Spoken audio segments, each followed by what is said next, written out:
Boa noite. Boa noite. Na posse dos novos ministros, o presidente Dilma pede mais diálogo com o Congresso Nacional. Planalto quer afastamento do relator das contas do governo no TCU. Augusto Nardes reage e diz que continua firme frente ao caso. Estados Unidos e mais 11 países fecham o maior acordo de livre comércio da história. Um japonês, um irlandês e uma chinesa ganham o Nobel de Medicina.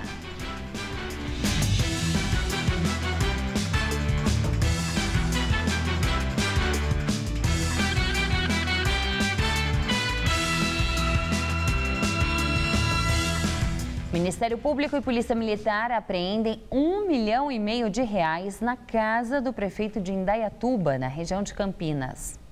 A polícia investiga um esquema de fraude em desapropriações de imóveis. Segundo a acusação, eles eram comprados por empresas ligadas a parentes e amigos do prefeito Reinaldo Nogueira, do PMDB, depois desapropriados pela prefeitura por um valor maior.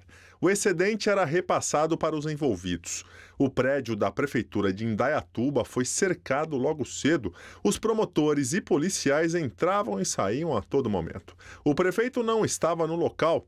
A prefeitura disse em nota que aguarda a manifestação oficial do Ministério Público para analisar possíveis denúncias e apresentar a defesa. Operação semelhante, também ligada à fraude em desapropriações, ocorreu em Bragança Paulista, no interior de São Paulo. Foram executados 2 mandados de busca e apreensão na casa do prefeito Fernão Dias, do PT, e na prefeitura. Na casa foram encontradas 4 armas. Durante todo o meu governo, eu acho que eu não fiz sequer uma desapropriação, até por falta de dinheiro. Dizer para vocês que reviraram a minha casa um aparato no mínimo de 30 policiais, cachorro, um helicóptero. Na prefeitura não tem absolutamente nada de irregular. A prefeitura informou em nota que não havia dinheiro no prédio e, em relação às armas, disse que são todas registradas porque o prefeito é delegado. Na posse do novo ministério, o presidente Dilma Rousseff afirma que a reforma dará mais equilíbrio à aliança de partidos que a elegeu. Dilma deu posse a 10 novos ministros. Os nomes foram anunciados na sexta-feira, junto com medidas administrativas para diminuir os gastos do governo. Haverá redução de 30 secretarias nacionais nos ministérios, corte de 10% na remuneração dos ministros da presidente Dilma e do vice Michel Temer e revisão de todos os contratos de aluguel e de prestação de serviços. Com a reforma ministerial, na cota do PT entram Jacques Wagner na Casa Civil, Aloysio Mercadante na Educação, Ricardo Berzoini na Secretaria de Governo e Miguel Rosseto no Trabalho e Previdência. Na cota do PMDB entram na Ciência e Tecnologia Celso Pancera, nos Portos Hélder Barbalho e na Saúde Marcelo Castro. O PDT ficou com André Figueiredo nas comunicações e o PCdoB com Aldo Rebelo na defesa. Para o novo Ministério das Mulheres, Igualdade Racial e Direitos Humanos foi Nilma Lino Gomes, sem filiação partidária. Com a reforma, Dilma espera reduzir as resistências no Congresso Nacional. Esta semana, os deputados e senadores devem analisar vetos presidenciais que, se derrubados, podem causar um gasto bilionário para as contas públicas hoje deficitárias. Trabalhem ainda mais, com mais foco, com mais eficiência, buscando fazer mais com menos recursos. Dialoguem muito e sempre. Dialoguem com a sociedade, com os parlamentares, com os partidos e os movimentos sociais. Recomendo a todos muita dedicação, pois temos um Brasil para governar até 2018. Muito obrigada. Direto de Brasília, Josias de Souza fala sobre o pedido do governo de afastamento de Augusto Nardes, relator do TCU, que analisa as contas do governo Dilma. Há poucas horas do julgamento das chamadas pedaladas fiscais no plenário do TCU, marcado para quarta-feira, o governo decidiu questionar a isenção do relator do processo, o ministro Augusto Nardes. Alega que o ministro antecipou seu voto e que está manipulando o processo politicamente. Essa alegação é conversa fiada. Na verdade, o governo pede a substituição formal do relator porque farejou no plenário do TCU o cheiro da derrota. Por mais que pressionasse os ministros, o Palácio do Planalto não conseguiu reverter o placar no plenário do TCU, que hoje é favorável à rejeição da prestação de contas do governo referente a 2014. Essa decisão do TCU vai ter o peso de um parecer. O TCU é um órgão auxiliar do Congresso Nacional. Esse parecer, portanto, vai ser enviado ao Congresso, a quem cabe dar a palavra final sobre a rejeição ou aprovação das contas do governo. A oposição espera apenas pela chegada desse parecer do TCU para dar prosseguimento ao processo, ao pedido de abertura de processo de impeachment contra Dilma Rousseff na Câmara. É por isso que o governo se move para retardar o processo. Um processo que já foi retardado 2 vezes, justamente para dar mais tempo ao governo para se explicar das acusações que pesam contra ele no TCU. A principal delas é a de ter utilizado verbas de bancos oficiais como uma espécie de cheque especial para cobrir despesas de programas sociais como Bolsa Família, maquiando os balanços oficiais do governo. Se Brasília fosse guiada pela lógica, o TCU indeferiria na própria quarta-feira esse pedido de troca do relator e daria prosseguimento ao julgamento, que concluiria esse julgamento que já demorou tempo demais. Há uma segunda hipótese. O TCU pode pensar na hipótese de arrendar a sua sede em Brasília. É um edifício grande, bem localizado. Pode ser arrendado, por exemplo, para uma rede hoteleira. Pelo menos vai ter mais serventia. Boa noite. Augusto Nardes afirmou que continua firme à frente do caso. Nardes disse ainda que não antecipou o voto, mas que disponibilizou a minuta do relatório e do parecer prévio aos outros ministros do TCU para cumprir uma exigência do regimento interno do tribunal.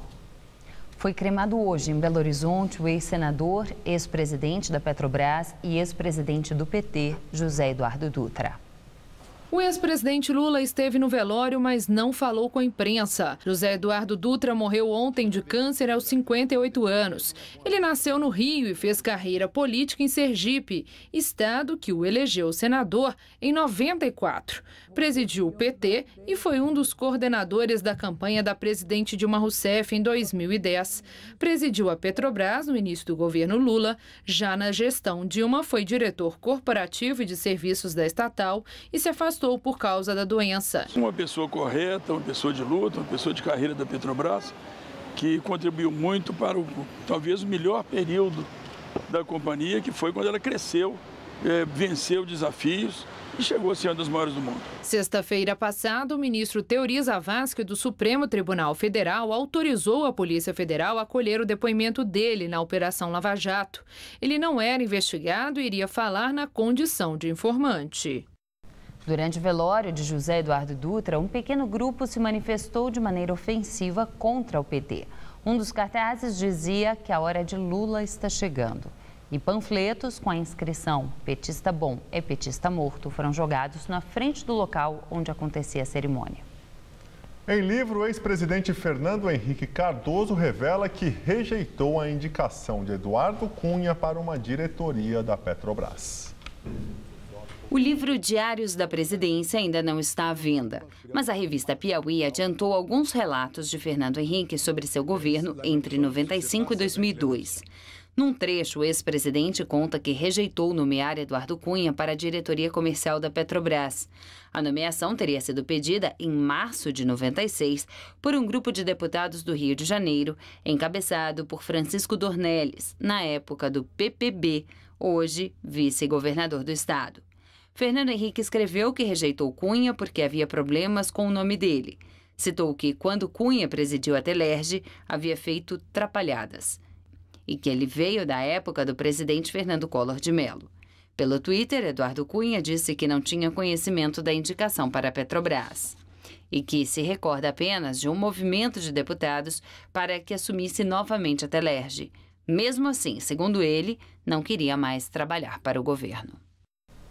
Francisco Dornelles nega ter indicado Cunha. Ele diz que nunca fez qualquer indicação para a Petrobras. Por mais uma semana, analistas de instituições financeiras demonstram pessimismo em relação à economia brasileira. O Boletim Focus, feito pelo Banco Central junto a esses analistas, mostra que a expectativa para o PIB deste ano é de uma retração de 2,85%. E a previsão para a inflação também não é nada boa. A expectativa é de que o IPCA feche 2015 em 9,53%. O Sebrae iniciou hoje uma campanha para que a sociedade compre do pequeno empresário. E mesmo em meio à crise, muita gente está disposta a abrir um negócio próprio. Desde janeiro, Thaís vem trabalhando por conta própria. Abriu com uma amiga uma pequena empresa e vende sapatos pela internet. De lá para cá, os negócios só foram melhorando.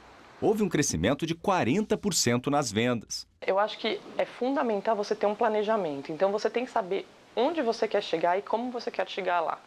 Mas a decisão de ter a própria empresa não foi fácil. A engenheira ambiental foi demitida da empresa, onde trabalhou por 5 anos. Situação semelhante vive seu José Almir. Desempregado, decidiu abrir uma lanchonete e procurou o Sebrae para buscar orientações. Eu já passei dos 50, sou eu e minha esposa, né? Apesar de ter casa própria, estar com a vida mais ou menos organizada, mas eu ainda não estou aposentado e é o momento da gente se sair com alguma ideia nova, com alguma coisa, né? A Feira do Empreendedor está sendo realizada em várias cidades do estado. Aqui em São Paulo, a tenda foi montada na Praça do Patriarca, no centro. Os organizadores aqui da tenda esperam um aumento de 30% no movimento comparado com a Semana do Empreendedor do ano passado. Isso se dá em função do desemprego que não para de crescer no país. É quando as pessoas buscam uma alternativa para tentar driblar a crise. Segundo o Sebrae, os pequenos negócios respondem por 27% da economia do estado e por 48% dos empregos formais.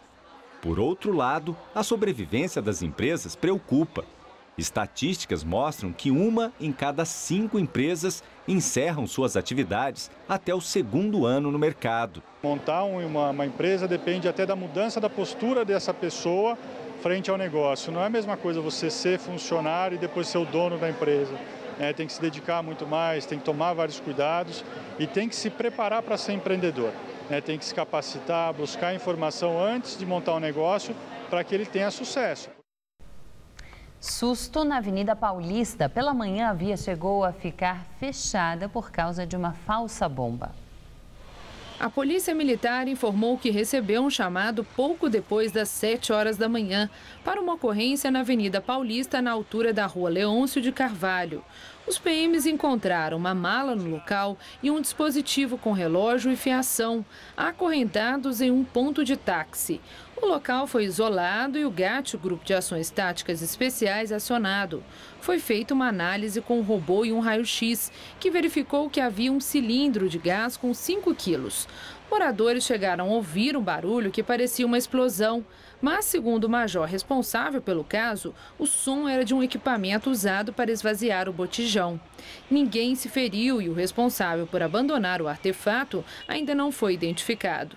A mochila e o restante do material foram recolhidos para a perícia. O caso foi encaminhado para o 78DP. Metade da população das grandes cidades brasileiras acredita que bandido bom é bandido morto.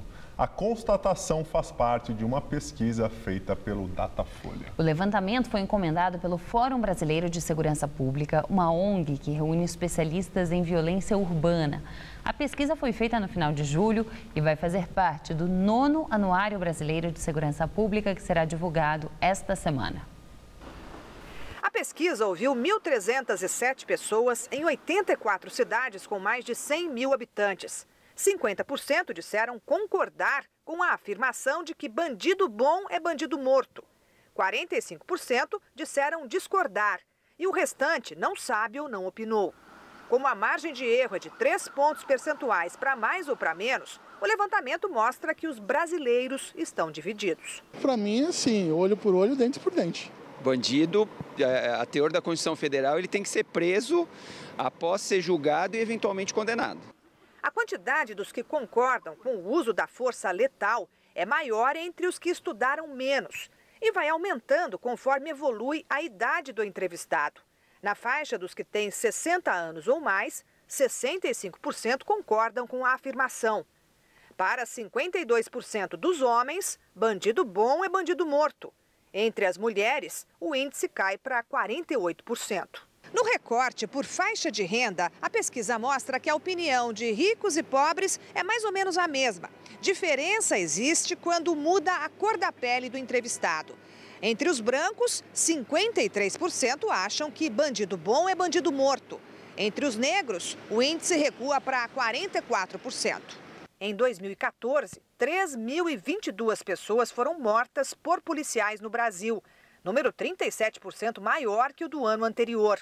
Para o ouvidor, parte da sociedade, além de tolerante, acaba estimulando a polícia a executar suspeitos. Esse cidadão não assume o ato de matar e induz a erro policial e coloca esse policial que não está preparado naquele instante para exercer o cargo de bom policial ao maior erro da vida dele. O diretor do Instituto Vladimir Herzog relaciona o resultado da pesquisa à desvalorização da democracia. Há um parentesco entre essas duas realidades. As pessoas não acreditarem em democracia, dizerem que não estão felizes com a democracia e acharem que a polícia tem mesmo que matar os bandidos. E agora vamos ao comentário de política com Bob Fernandes. O Datafolha informa, para 50% da população, bandido bom é bandido morto. Para atender tal desejo de metade da população matar todo bandido, seriam necessárias medidas drásticas.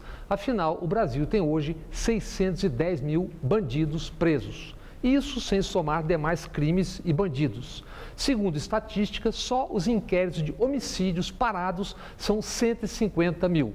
Portanto, de saída e seguindo pregação de ódio de programas de TV e rádio Brasil afora, seriam 760 mil candidatos à morte. Dúvida?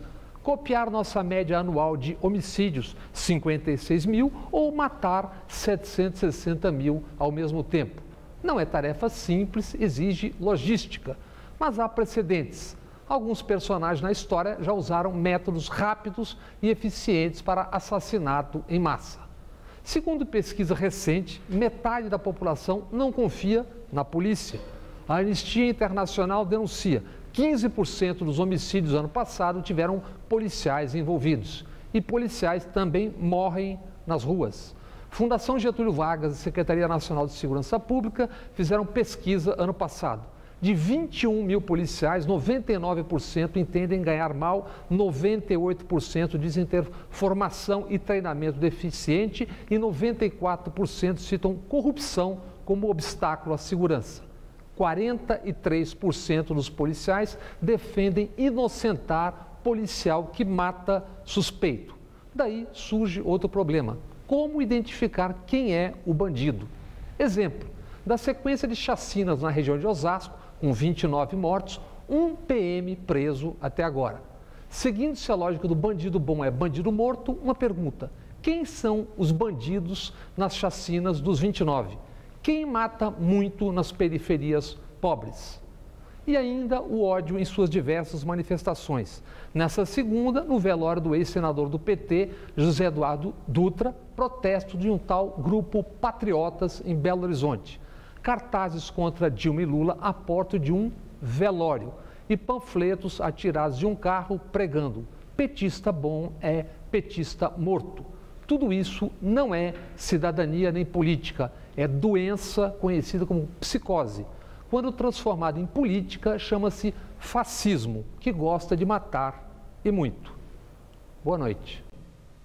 A semana começou com temperaturas amenas aqui na capital paulista. À tarde não fez mais do que 22 graus e esfriou mais agora à noite. Faz apenas 14 graus neste momento. Durante a madrugada vai esfriar ainda mais. E como será que fica o tempo nesta terça-feira?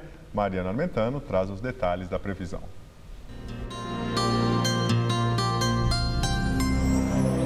O tempo firme volta a predominar e as temperaturas disparam em todo o estado de São Paulo.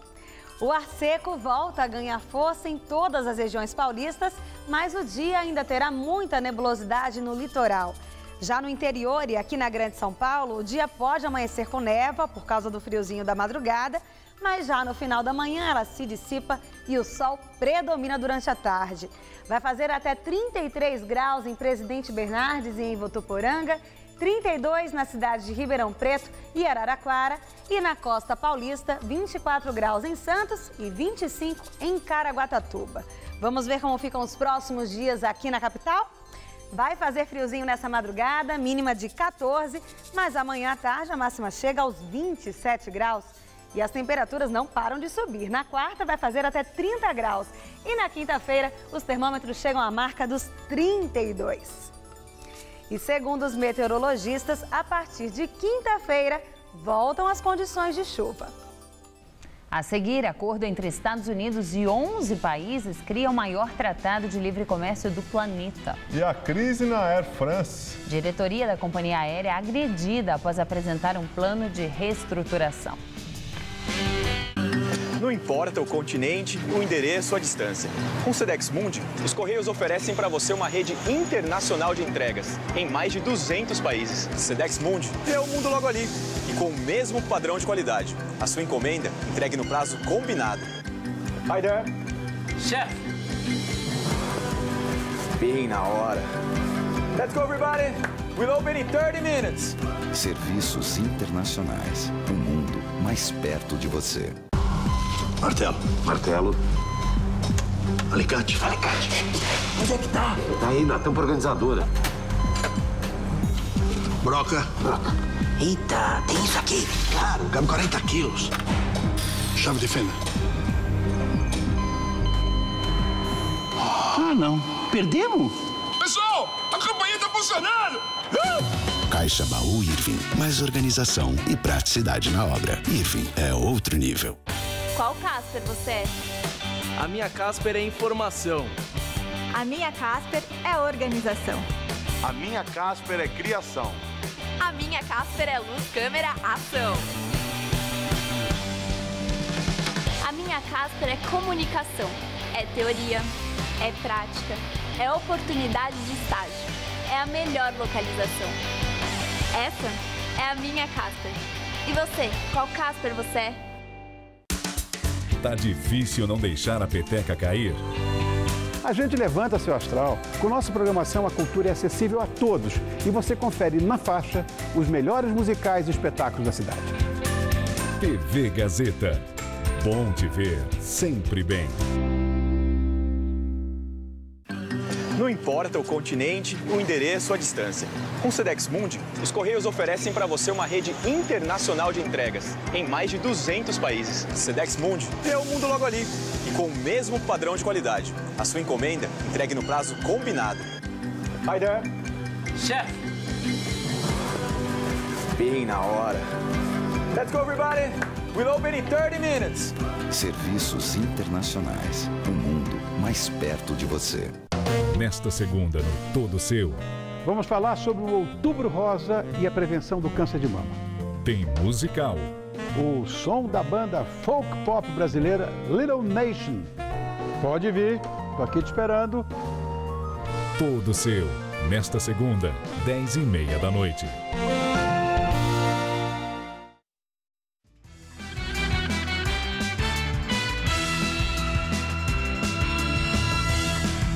Funcionários da companhia aérea Air France agridem diretor da empresa depois da apresentação de um plano de reestruturação que pode cortar quase 3.000 postos de trabalho. A notícia dos cortes enfureceu os trabalhadores. Eles interromperam a reunião da presidência e partiram para cima do diretor de recursos humanos, que acabou ficando sem camisa e precisou ser escoltado pelos seguranças. O presidente da Air France tinha escapado antes. O novo projeto de reestruturação foi apresentado depois do fracasso nas negociações com os pilotos sobre medidas para o aumento da produtividade com o aumento das horas de voo. Depois de quase 8 anos de negociações, Estados Unidos e mais 11 países fecham o maior acordo de livre comércio da história, a parceria Transpacífico. O pacto tem como objetivo derrubar barreiras comerciais e definir padrões comuns a Estados Unidos, Canadá, México, Austrália, Brunei, Chile, Japão, Singapura, Malásia, Nova Zelândia, Peru e Vietnã. A parceria transpacífica reúne 40% da economia mundial, estabelecendo redução tarifária para centenas de itens de importação. O impasse na rodada final era sobre a duração do monopólio de novos medicamentos de biotecnologia. Foi estabelecido um prazo entre 5 e 8 anos para a liberação da concorrência dos genéricos. O pacto ainda precisa da aprovação dos legislativos dos 12 países.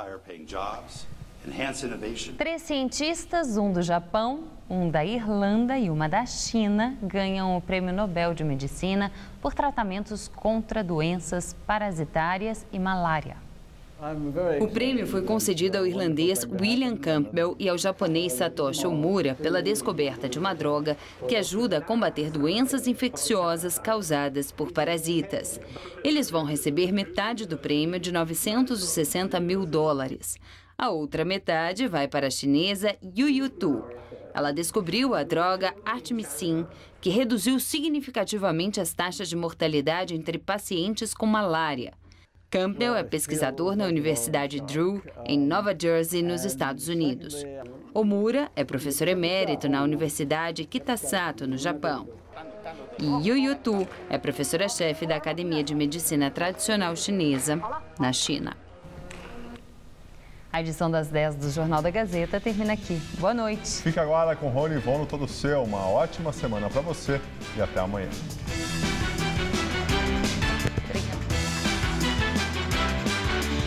É possível ser feliz andando de ônibus? Cidade Ocupada debate este tema. Daqui a pouco, 11h30 da noite. Assista agora, Todo Seu.